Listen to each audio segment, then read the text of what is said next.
E ocorreu que... Vamos lá no 3 de novo? 1, 2, 3 e... E ocorreu que ao se cumprirem os dias em que se tinha chamado aos céus, Jesus manifestou em seu semblante a fim de resolução e em direção a Jerusalém. E por isso enviou mensageiro à sua frente, indo estes chegaram a um povoado samaritano, a fim de lhe preparar a pousada. Contudo, o povo daquela aldeia não percebeu por notar que ele estava prioritariamente a caminho de Jerusalém. Diante de tal situação, os discípulos Tiago e João propuseram: Senhor, queres que mandemos descer fogo do céu para que sejam aniquilados? Mas Jesus, mirando-os, abençoou-lhes severamente: Não sabeis vós em que espécie de espírito sois? Ora, o Filho do Homem não veio como objeto de destruir a vida dos seres humanos, mas sim para salvá-los. E assim rumaram para outro povoado. Quando estavam andando pelo caminho, uma pessoa declarou a Jesus: Eu te seguirei por onde quer que andares. Mas Jesus lhe replicou: As raposas têm suas tocas, e as aves dos céus têm seus ninhos, mas o Filho do Homem não tem onde repousar a cabeça. Entretanto, a outro homem fez o convite: Segue-me. Ele, contudo, argumentou: Senhor, permite-me primeiramente sepultar meu pai. Todavia insistiu Jesus: Deixa os mortos sepultarem os seus próprios mortos. Tu, porém, vai proclamar o reino de Deus. O povo ainda lhe prometeu: Senhor, eu te acompanharei, mas deixa-me primeiro despedir-me dos meus familiares. Ao que Jesus lhe asseverou: Ninguém que coloca a mão no arado e fica contemplando as coisas que deixou para trás é apto para o reino de Deus. Amém? Só até aqui, dê uma salva de palmas para Jesus.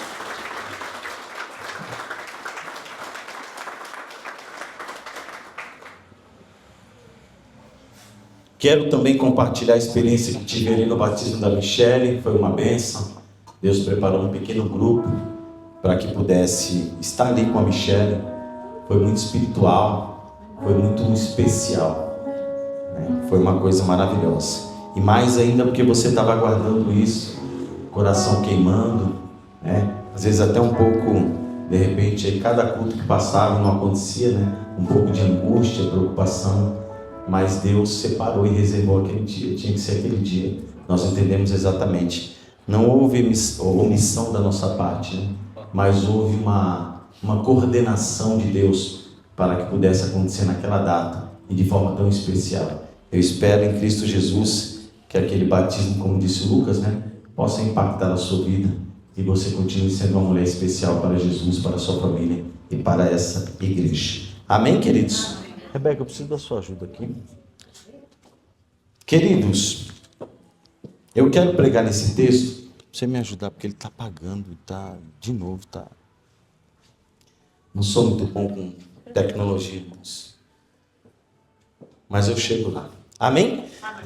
Esse é um texto maravilhoso, queridos, mas esse texto ele tem um contexto, e é um contexto bastante longo. Na verdade, esse capítulo é composto por 66 versículos, o capítulo 9 de Lucas, e muitas coisas acontecem até chegar no verso de número 51, que o Gabriel pode deixar como partida para a nossa ministração. Então eu coloquei aqui, eu fiz aqui um resumo básico de todos os capítulos, do que aconteceu, ou de todos os versículos, até chegar no versículo de número 51, para você entender o porquê que Jesus conduziu as coisas da forma como ele conduziu aqui em Lucas 9, do 51 até o 62. Amém? Aqui no primeiro capítulo, a primeira coisa que eu quero destacar é que, como tema do capítulo 9, do verso 1, ele diz que Jesus ele envia os seus 12 para uma missão. Então o capítulo se inicia dizendo que Jesus reservou esses homens e ele destinou esses homens para uma missão. Então o capítulo está falando de uma missão.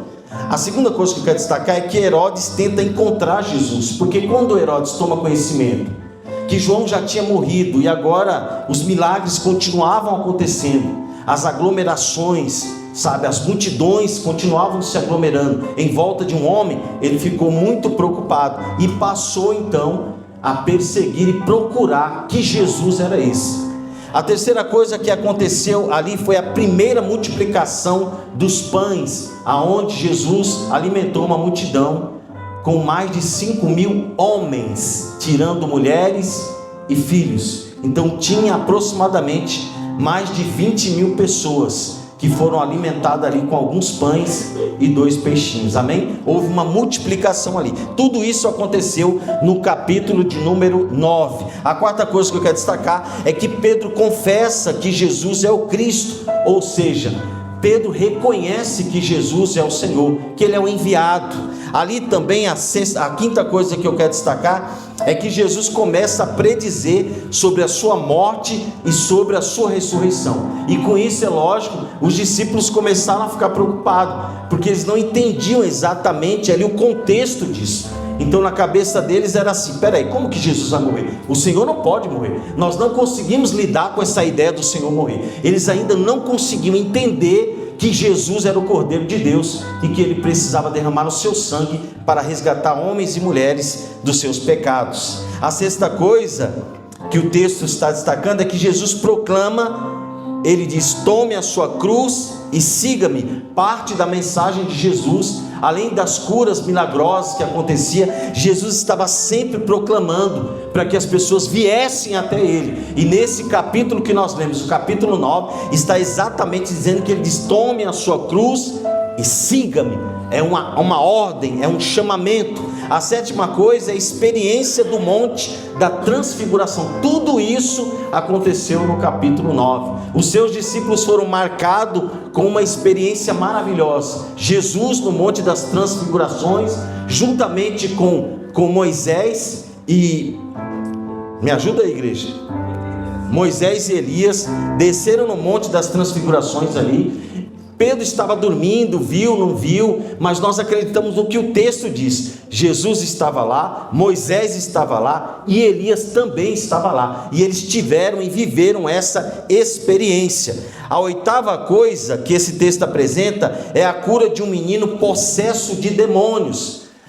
Os discípulos já tinham recebido poder e autoridade, irmãos, mas mesmo assim ainda houve um momento que eles falharam, e diante dessa criança que era endemoniada e era tomada e era jogada sobre o fogo, sobre a água, se lançava sobre as coisas para poder se machucar, para se ferir, os discípulos não conseguiram expulsar aquela legião de demônios que aquela criança tinha. Então Jesus é chamado, Jesus diz uma palavra dura para eles, né? Jesus ali exorta eles e cura o menino, ou seja, liberta aquele menino de toda aquela possessão demônica que aquela criança estava sendo tomada. A nona coisa é que houve uma guerra ali, uma disputa entre os discípulos, tudo isso no capítulo 9, do verso 1 até o versículo de 62. Houve uma disputa para saber quem era o maior no reino de Deus. Houve uma preocupação deles ali, sabe? Mas quem vai ser o maior? Como se isso fosse importante para nós, sim ou não? E Jesus então coloca cada um no seu lugar, faz uma aplicação e libera os discípulos para uma mentalidade mais aberta e mais simples, mais humilde, para que eles pudessem entender que na verdade no reino de Deus, o menor é o maior e o maior é o menor. A décima e última coisa é que Jesus A 10ª e a última coisa que o texto destaca, até chegar no versículo 51, é que Jesus não é aceito pelos samaritanos. Bendito seja o nome do Senhor. E com tudo isso que eu apresentei para vocês o contexto do texto que nós vamos estudar. Então tudo isso aconteceu exatamente momentos antes de Jesus chegar até esse momento de partida, aonde dizia: ocorreu que, ao se cumprirem os dias que seriam elevados aos céus, Jesus manifestou em seu semblante a firme resolução de ir em direção a Jerusalém. A primeira coisa que eu quero destacar, irmãos, é a decisão. Então eu quero destacar aqui algumas atitudes que Jesus teve, aqui nesse texto em particular, que nós precisamos se atentar e precisamos trazer para a nossa vida, já que Jesus é o maior modelo,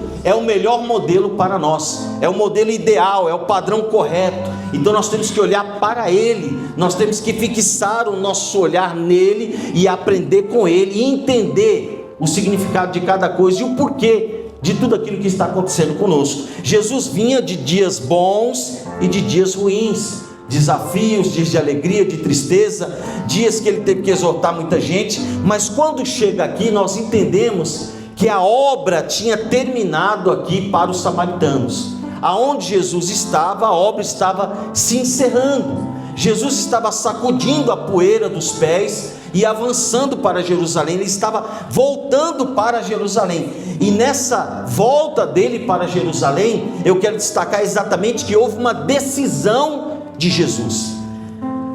Queridos, o contrário de decisão é indecisão, e a indecisão ela tem como ideia paralisar as pessoas. Toda pessoa que está indecisa, ela está paralisada. Vamos aprender com Jesus nessa noite que a decisão é importante. Você precisa tomar uma decisão pela sua vida. Você precisa escolher aonde você vai passar a sua eternidade, se é com Jesus ou é sem Jesus. Com Jesus você terá gozo, vida longa, terá alegria, vai ter paz, vai ter muitas experiências com Jesus, uma vida eterna ao lado do seu Criador. Sem Jesus Cristo, a Bíblia diz que será choro e ranger de dentes. Então vai ser uma vida, são propostas totalmente diferentes. Então nós precisamos aprender com Jesus e tomar a decisão certa. Aqui Jesus viu que já não dava mais para seguir. Jesus entendeu exatamente que não havia mais razões para estar aonde ele estava. Ele falou: agora eu preciso sair da onde eu estou e ir para outro lugar. Jesus então sai daquelas terras e vai para Jerusalém. Amém ou não amém? Decisão. Ele sabe o que quer e tem firmeza de propósito. Em Jesus nunca houve aquele sentimento de titubear. Em Jesus nunca houve aquele momento de oscilar, de cochear em dois pensamentos. Jesus sempre sabia exatamente o que tinha que fazer. Jesus nunca foi surpreendido em nada. Ele sempre sabia exatamente o que tinha que fazer e como fazer. Isso faz parte de alguém que está decidido, alguém que sabe para onde está indo. Nessa noite eu abro parênteses para perguntar para você: você sabe para onde você está indo? Amém ou não amém? Amém.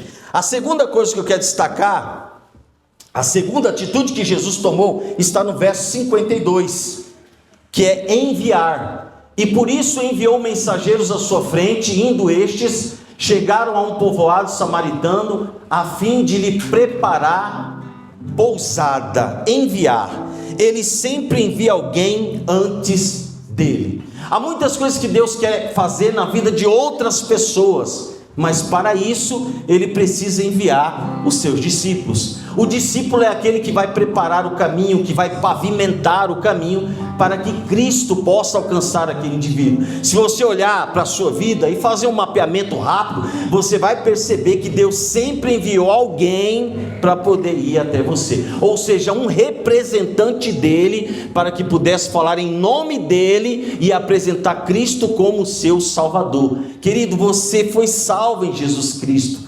Você já tomou a decisão de servir a Deus, e agora Deus quer te enviar, da mesma forma que esses discípulos foram enviados primeiro que Jesus envia eles, olha o texto, e por isso enviou mensageiros à sua frente, indo estes, chegaram a um povoado samaritano, a fim de lhe preparar pousada.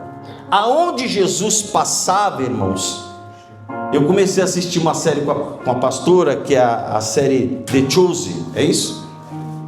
Eu tive muita resistência com essa série e ainda continuo tendo, porque na verdade muitos pastores, amigos, teólogos fizeram críticas a essa série.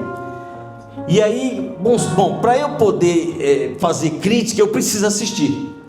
Eu não posso não assistir e fazer crítica. Então eu não posso ficar só com aquilo que alguém ouviu ou entendeu. Eu preciso assistir a série.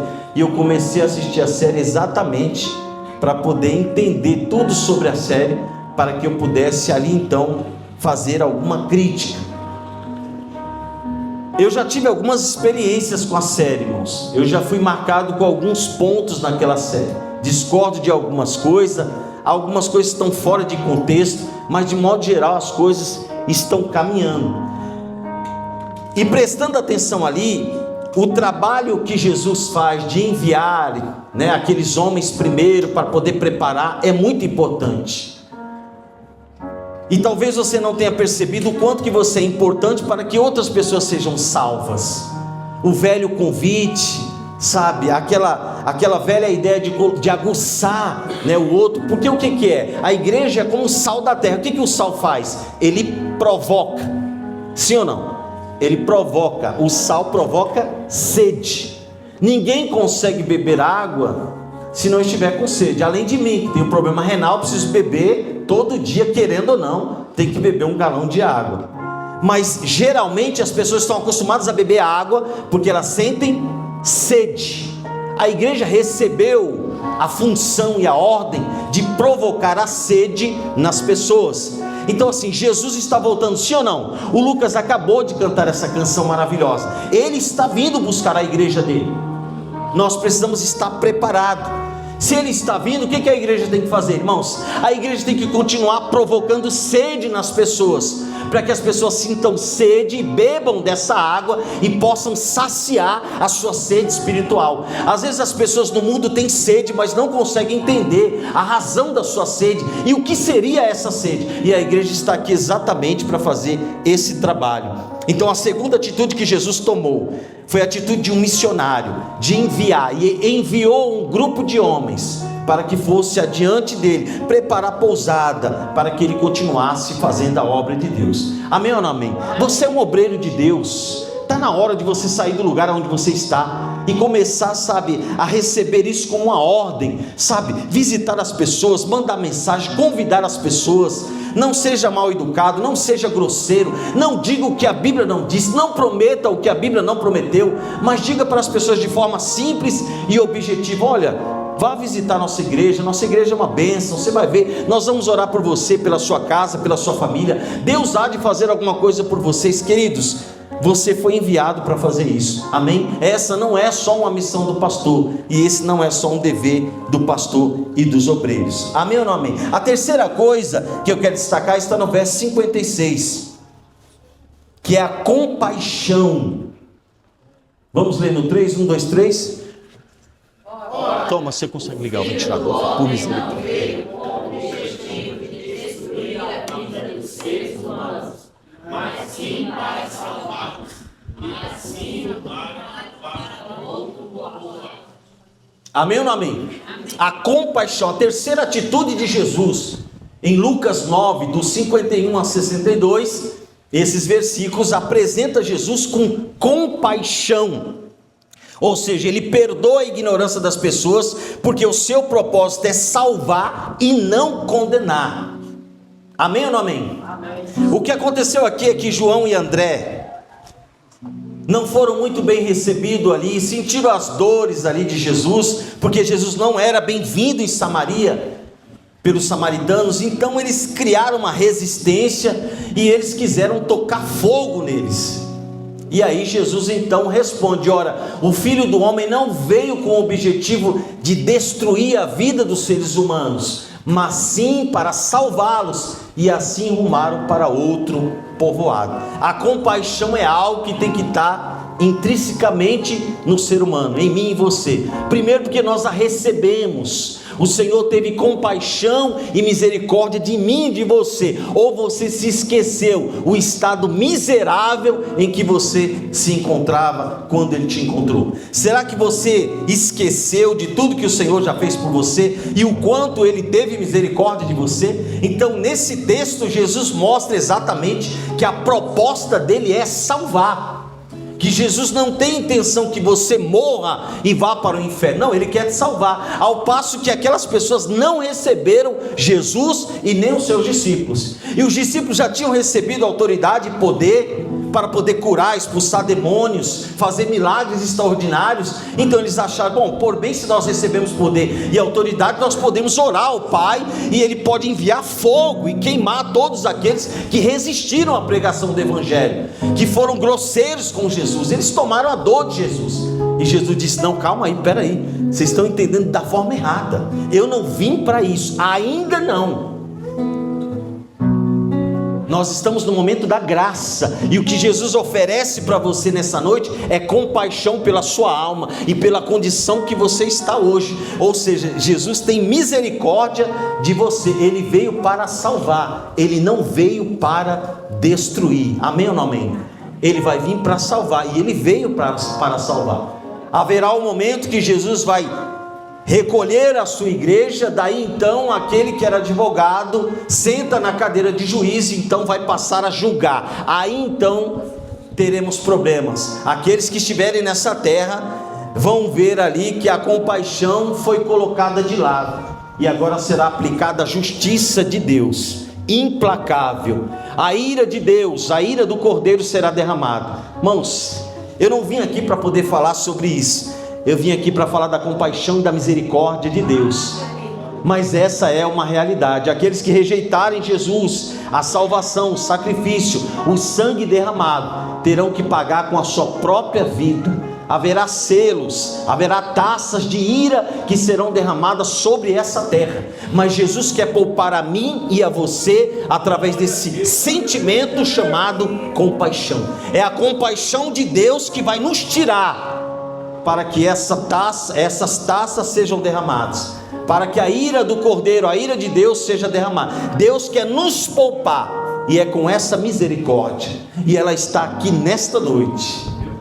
Está de olho em você, está de olho em mim. Ele não veio para destruir, mas Ele veio para salvar. Ele perdoa a ignorância das pessoas, porque o seu propósito é salvar e não condenar.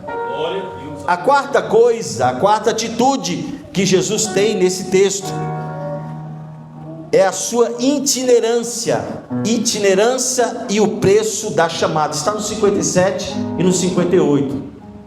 Quando estavam andando pelo caminho, uma pessoa declarou a Jesus: eu te seguirei por onde quer que andares. 58. Mas Jesus lhe replicou: as raposas têm as suas tocas e as aves do céu têm os seus ninhos, mas o Filho do Homem não tem onde repousar a cabeça. Ou seja, ele foi ativo, andava o tempo todo. Jesus está em toda parte, e em toda parte manda alguém para agir em seu nome. Ou seja, primeira coisa, que quando Jesus estava nesse contexto, volta o versículo, Gabriel, o 57.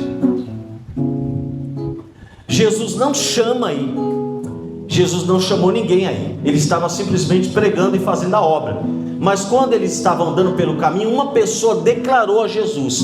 Ela se aproxima de Jesus e ela disse que seguiria Jesus. E então no verso 58, pode colocar, ele mostra para aquele que está, que declarou que queria seguir Jesus. Ele disse: olha, as raposas têm toca, as aves têm ninho, mas o Filho do Homem não tem lugar para reclinar. O que estava acontecendo aqui, irmãos, era exatamente que as pessoas queriam estar perto de Jesus, porque Jesus era poderoso, vinha fazendo centenas de milhares de milagres. Então as pessoas queriam estar perto dele, queriam estar junto dele, em virtude desses milagres que ele fazia. É triste dizer isso, mas uma porcentagem da igreja estar na igreja exatamente pelos feitos que Jesus pode fazer. Não estão aqui por outras motivações. Eles vieram aqui em busca das mãos do Senhor. Eles vieram aqui em busca de cura para a sua mente, para o seu coração, cura física. Vieram em busca de portas de emprego.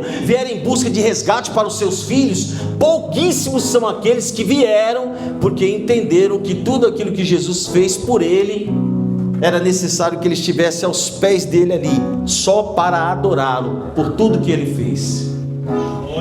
Então Jesus mostra para esse homem, dizendo: olha, se você quiser me seguir, tudo bem, mas eu não tenho lugar para morar. O meu ministério é itinerante, eu não tenho uma casa fixa. Ou seja, não adianta você vir atrás de mim com ideias escusas, porque eu não tenho nem casa para morar. Eu não tenho. Os animais têm casa para morar, mas eu não tenho. Você vê que ele fala: as raposas têm casa, as aves, os pássaros têm, mas o filho do homem não tem. Eu não tenho lugar. Jesus não queria desmotivar aquele rapaz. Tudo que Jesus faz é com propósito. Ele queria mostrar para ele assim: você precisa me seguir pelas motivações certas. Amém ou não amém? Pare, querido, de enxergar Jesus como uma grande porta aberta para saciar os seus desejos, para saciar, sabe, os seus projetos, os seus sonhos. Para de ver Deus como alguém que está aqui para poder resolver os seus problemas. Ele faz tudo isso, Ele abençoa, e nós estamos cansados de ver isso, mas essa não é a ideia central. Busque o reino e a sua justiça, e as demais coisas serão acrescentadas. Deus tem interesse em abençoar você, mas essa não pode ser a sua motivação central. A sua motivação central tem que ser aquela que, quando você olha para dentro de você, você só enxerga miséria, você só enxerga um pecador miserável, e você precisa ir até Ele para poder agradecer pelo sangue que Ele derramou na cruz, para resgatar você do peso da maldição da eternidade, do castigo eterno. Bendito seja o nome do Senhor. Esse tem que ser o nosso sentimento, um sentimento de gratidão, que, sabe, esteja livre, liberto de qualquer outro sentimento. Eu não posso ter como motivação para a minha vida e para a minha alma, dizer: não, hoje eu vou para a igreja porque eu preciso dessa porta de emprego, porque eu preciso dessa cura, porque eu preciso dessa resposta. Não é que isso seja errado, mas essa não precisa ser a ordem. Venha porque o Senhor é bom, e Ele já fez por você infinitamente mais daquilo que você pensava. Nós temos mais do que merecemos, irmãos. Nós temos muito mais do que merecemos. Nós merecíamos o castigo eterno, nós merecíamos o sofrimento eterno, e aprove o Senhor enviar Jesus para nos salvar e nos trazer uma proposta maravilhosa de vida e de vida eterna em Cristo Jesus. Bendito seja o nome do Senhor. Aqui no verso 59, no verso 60, nós temos aqui o desprendimento. Entretanto, a outro homem fez um convite. Veja a diferença. Aquele homem foi até ele para a comitiva e se oferece para seguir Jesus, e Jesus dá aquela resposta para ele. Esse aqui é um outro momento. Entretanto, a outro homem fez um convite: segue-me. E ele, contudo, argumentou: Senhor, permita-me ir primeiramente sepultar o meu pai. E aí Jesus responde. Todavia insistiu Jesus. Ele insiste. A ideia que o texto dá é que Jesus já vinha falando sobre isso. Então agora, todavia, insistiu Jesus: deixe os mortos sepultarem os seus próprios mortos, tu porém vai e proclama o reino de Deus. A quinta atitude que Jesus dá aqui como lição para mim e para você é o desprendimento de tudo aquilo que nos impede de avançar e fazer a obra de Deus. Com isso eu não estou dizendo que você tem que largar o seu emprego, largar a sua mulher, tirar todos os impedimentos que estão em volta de você. Não, você tem que administrar tudo isso. Você tem que trabalhar, porque é dever do homem cuidar da casa. Você é o provedor da sua casa, você é o protetor da sua casa. É quando faz um barulho, sabe, alguém sobe em cima do telhado, é o homem que levanta. Nós temos ali muitos deveres como homem, sabe, como alguém que o Senhor confiou a nós isso. Mas, queridos, nós temos uma ordem, e nós não podemos quebrar essa ordem. Nós temos que seguir exatamente da forma como o Senhor colocou cada coisa no seu devido lugar. Essas coisas não podem nos impedir de fazer a obra de Deus. Nós temos que administrar tudo de maneira correta, para que o nome do Senhor seja glorificado. Dá para trabalhar, dá para cuidar da casa, dá para acordar de madrugada se alguém tentar arrombar a sua porta, dá para educar os seus filhos, dá para dividir o seu tempo e fazer a obra de Deus. Esse rapaz aqui foi convidado pelo próprio Jesus, e eu entendo isso como uma provocação de Jesus. Você acha de verdade que Jesus, sendo quem ele é, Jesus impediria um homem de ir enterrar o seu pai, um ente querido seu? Você acha de verdade, conhecendo a Bíblia, Elaine, você acha que Deus ia te proibir disso? Jamais ele faria isso. Pastor, então o que aconteceu aqui com o texto? É que o coração daquele homem não estava ali, era só isso. Por isso que Jesus provoca ele e disse: olha, então deixe os mortos enterrarem os seus próprios mortos, e vocês vêm e seguem-me. Ele foi seguir Jesus, sim ou não? O texto na verdade não diz, mas dá indicações que aquele homem não suportou aquele convite, e talvez tenha achado: não é a Bíblia que está dizendo, são interpretação minha, pensamento minha, ideia minha. Mas talvez o homem tenha entendido assim: peraí, meu Senhor, sabe, não deixou nem eu enterrar o meu ente querido, sabe, que dureza é isso? Não, Jesus estava mostrando para ele exatamente isso. Você quer me seguir? Há um preço para poder me seguir. Não adianta você ir lá para enterrar os mortos, eles já foram. Você precisa me seguir, você precisa avançar. Não está apegado a nada, nem ninguém que seja a sua missão. Jesus estava completamente e esteve o tempo todo desprendido de todas as coisas. Nada impediu Jesus de encarar a via dolorosa. Ele foi até o final, irmãos. E a Bíblia diz que ele foi como um cordeiro mudo, foi levado diante daqueles que o estavam tosqueando, os seus tosqueadores. Ele foi levado como uma ovelha muda e foi calado até o final. Ele não desistiu no meio do caminho, ele não parou, ele não teve nenhuma interrupção. Jesus seguiu firme o seu caminho, se desprendeu de todos os impedimentos que ele poderia ter para salvar a mim e a você. Então nessa noite, bendito seja o nome do Senhor, nós temos que se desprender também para fazer alguma coisa para Deus. Se eu e você não entendermos o apontamento dessa palavra, nós vamos ficar sempre no nosso lugar. Haverá sempre no nosso coração indisposição, sabe, haverá sempre um cansaço, haverá sempre alguma coisa mais importante, sabe. Esse rapaz tinha algo que era importante, mas Jesus estava dizendo assim: tem algo que é mais essencial. Eu sou essencial. Existem coisas importantes e existe Jesus. Toda vez que você tiver essa encruzilhada, você tem que opinar por Jesus. Amém? Talvez o seu marido lhe traia, talvez a sua mulher te abandone, talvez os filhos virem as costas para você, talvez a sua família vá embora, te deixe, sabe, na sarjeta.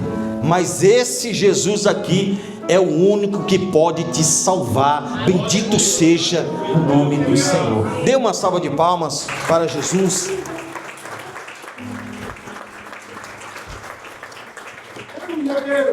A sexta coisa que o texto apresenta, e nós estamos indo para a reta final, está no verso 61 e 62.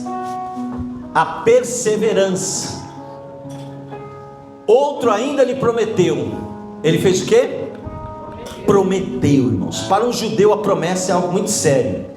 Senhor, eu te acompanharei, mas deixa-me primeiro despedir dos meus familiares.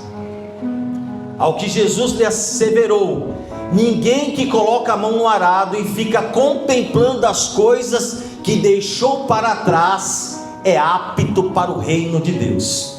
Mais uma vez há uma expressão dura de Jesus em relação a uma pessoa que se dispôs a ir até Jesus, que se dispôs a seguir a Jesus. E a palavra aqui, a sexta coisa que eu quero destacar com esse texto é a perseverança. Bendito seja o nome do Senhor. Um crente é conhecido principalmente pelas igrejas tradicionais pela sua perseverança. Pastor, o que é perseverança? Ele não olha para trás e nem aceita desculpa das pessoas. Aqui é Jesus, quando Jesus exorta.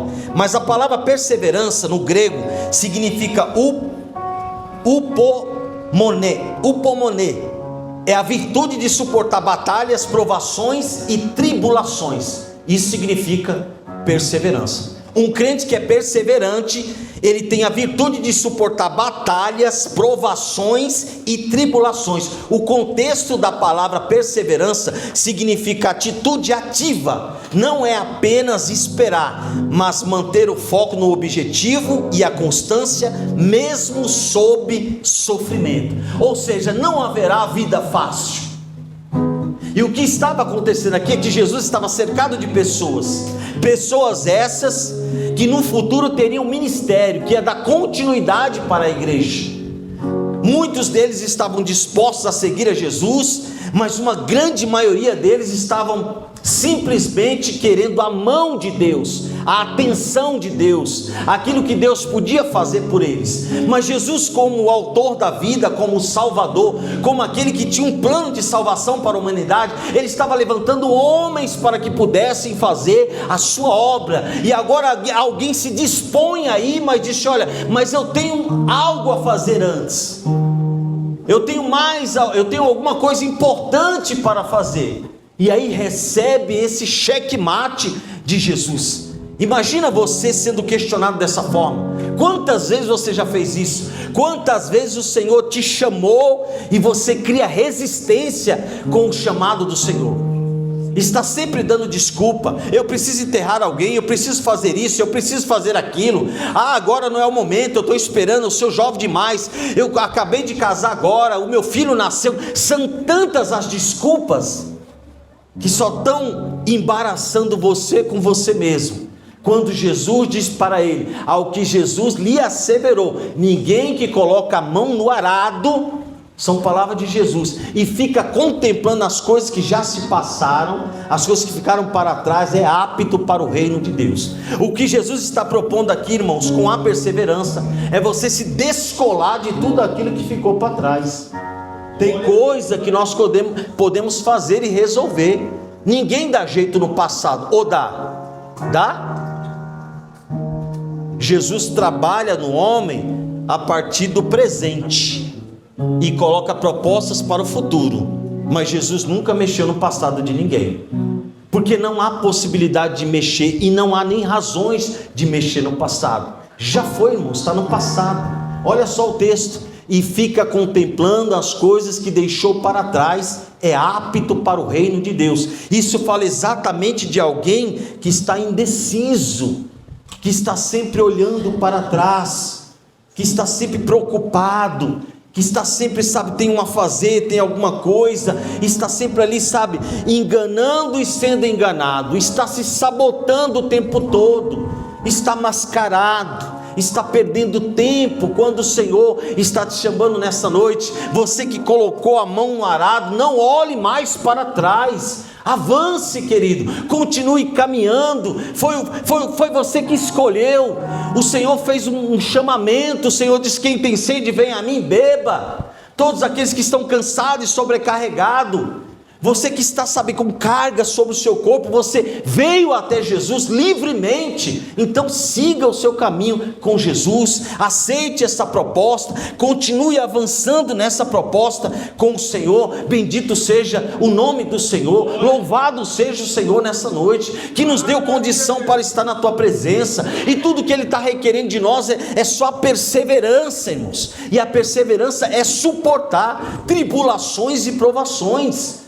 Na primeira fase da sua vida, na primeira dificuldade, na primeira etapa de sofrimento, você já desiste, você já naufraga,